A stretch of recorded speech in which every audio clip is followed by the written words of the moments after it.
جب حضرت علی رضی اللہ تعالی عنہ کی عمر 24 برس کی ہوئی تو یہ بھی ایک بہت بڑا اعزاز ہے کہ نبی علیہ الصلاۃ والسلام کی چھوٹی بیٹی اس کا انتخاب کیا گیا۔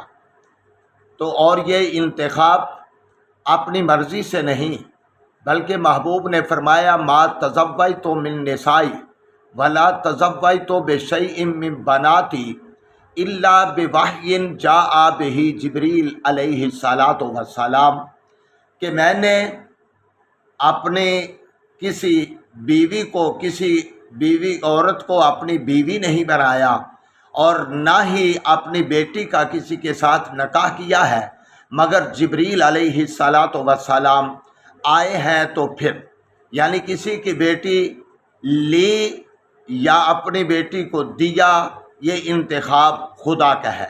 یعنی کہ ام حبیبہ ابو سفیان رضی اللہ عنہ کی بیٹی، اس کے ساتھ نکاح کیا تو اللہ کے آرڈر سے۔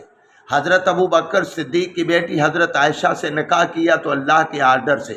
حضرت عمر رضی اللہ عنہ کی بیٹی سیدہ حفصہ سے نکاح کیا تو اللہ کے آرڈر سے، اور اپنی بیٹی حضرت فاطمہ رضی اللہ عنہا کا نکاح کیا حضرت علی سے تو اللہ کے آرڈر سے۔